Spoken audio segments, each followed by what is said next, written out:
तो चलिए शुरू करते हैं। आज हम लोग देख रहे होंगे पूरा चैप्टर 1 से लेकर के चैप्टर 8 तक, माने पूरा पार्ट 1 फिज़िक्स जो एनसीईआरटी है उसमें जितना भी फार्मूलाज है, ठीक है, सारा फार्मूलाज को हम लोग यहाँ पे देख रहे होंगे।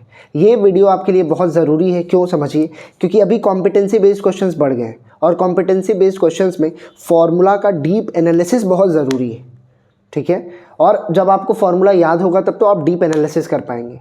फार्मूले नहीं याद है, डीप एनालिसिस कहाँ से कीजिएगा, ठीक है। तो इस वीडियो को लाइक करके रख लीजिएगा, बार बार लूप में देखिएगा, डेली देखिएगा, ठीक है, ताकि आपको सब याद रहे। क्योंकि जब आप डाटा देखिएगा तो ये फार्मूला ही होगा जो अचानक से आएगा और आपका क्वेश्चन को सॉल्व कर रहा होगा, ठीक है। आइए तो चैप्टर 1 से शुरू करते हैं। Chapter 1 electric charges and fields. सबसे पहला जो फार्मूला है क्लास 12 का वो है Q = +- NE। E यहाँ पे इलेक्ट्रॉन है। इलेक्ट्रॉन का जो वैल्यू है वो चार्ज का 1.6 × 10⁻⁻19 कूलम है। अच्छा, एक कूलम में कितना इलेक्ट्रॉन्स होता है? 6.25 × 10⁻18 इलेक्ट्रॉन्स होता है, ठीक है। M = m0 √1 - v²/c²। यहाँ पे v वेलोसिटी ऑफ चार्ज है और c स्पीड ऑफ लाइट है। इसको याद करने का कोई ज़रूरत नहीं है, लेकिन ये एक प्रॉपर्टी को समझाता है कि चार्ज जो है वो नॉन रिलेटिविस्टिक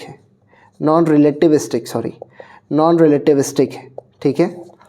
और मास जो है वो रिलेटिविस्टिक है, मतलब मास जब स्पीड पकड़ लेता है तो मास चेंज हो सकता है, but charge will never change. यहाँ से मास का जब बात हुआ है तो मास ऑफ इलेक्ट्रॉन को याद रखिए। मास ऑफ इलेक्ट्रॉन कितना होता है? 9.1 × 10⁻−31 kg, ठीक है। फोर्स जो दो चार्जेस के बीच में है, कूलम्स लॉ जो देता है F = K Q1 Q2 R²।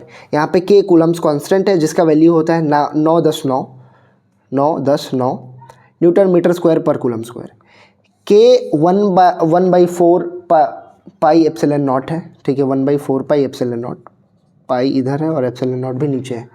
यहाँ पे एप्सिलॉन नॉट जो है वो परमिटिविटी ऑफ फ्री स्पेस है और इसका वैल्यू कितना है? 8.85 × 10⁻−12 कूलम स्क्वायर पर न्यूटन मीटर स्क्वायर, ठीक है।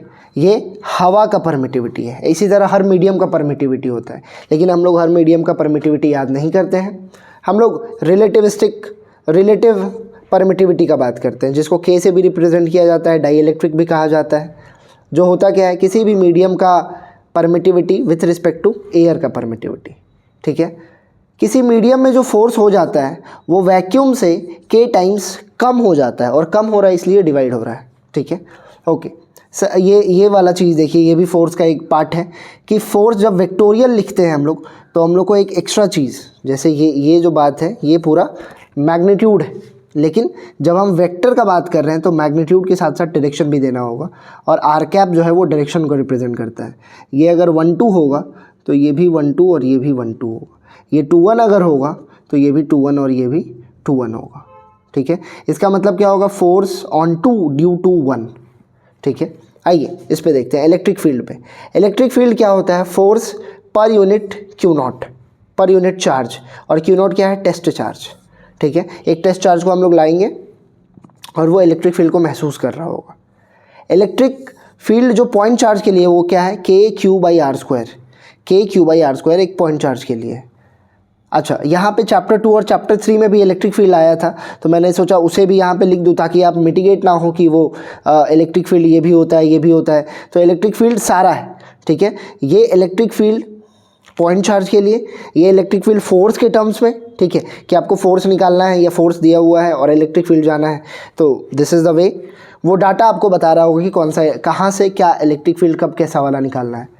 चैप्टर 2 में जो इलेक्ट्रिक फील्ड है वो V/D या V = ED है, ठीक है। यहाँ पे अगर हम लोग ये इसको कर दें वेक्टोरियल के टर्म्स में तो ये माइनस लग जाता है, ठीक है। मैं मैग्नीट्यूड ही रख रहा हूँ सिर्फ। और E जो है वो क्या है? J∩ρ, ठीक है। J∩ क्या है? करंट डेंसिटी, जो कि चैप्टर 3 में देखने को मिलेगा। फॉर कंटिन्यूस मास सिस्टम, जैसे पॉइंट चार्ज के लिए ये है, लेकिन कंटिन्यूस मास सिस्टम जब हो जाता है तो हम लोग लैम्डा, सिग्मा और रो को डिफाइन करते हैं। लैम्डा क्या है? Charge per unit length. Sigma क्या है? Charge per unit area. और रो क्या है? चार्ज पर यूनिट वॉल्यूम, ठीक है।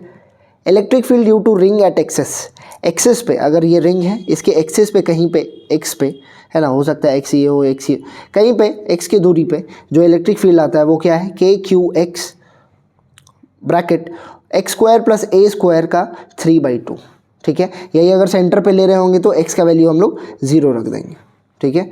जैसे 0 रखिएगा तो आपको समझ आएगा कि ए का पावर 3 हो जाएगा, ये चीज़ जो है ये भी 0 हो जाएगा, तो आपको समझ आएगा कि सेंटर पे इलेक्ट्रिक फील्ड होता ही नहीं है। क्यों?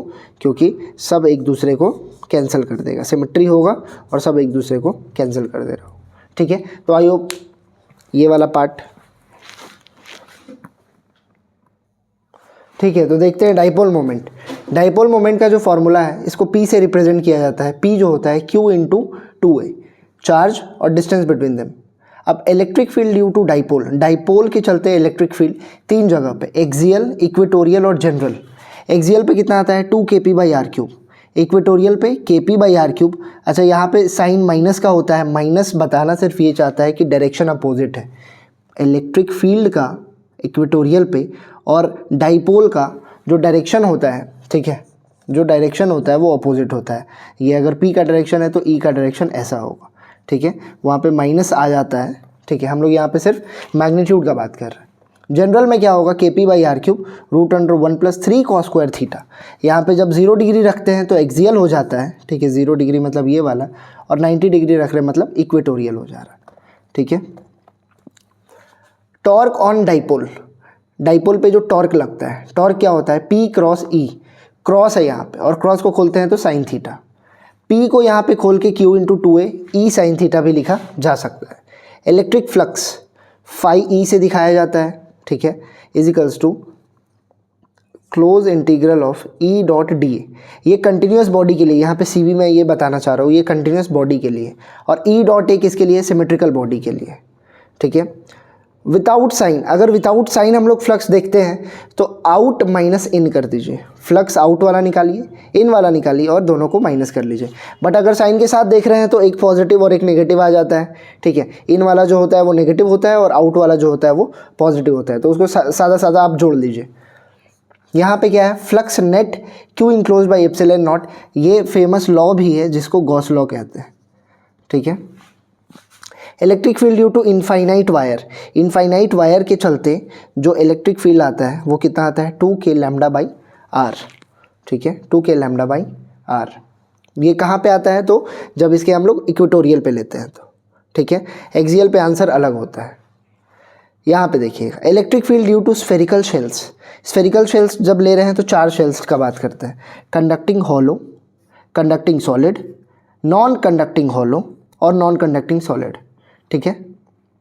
कंडक्टिंग हॉलो का जो अंदर में बात करें तो 0 है, कंडक्टिंग सॉलिड का भी 0 है क्योंकि सारा चार्ज ऊपर आ जाता है, हॉलो जो होगा उसका तो 0 होगा।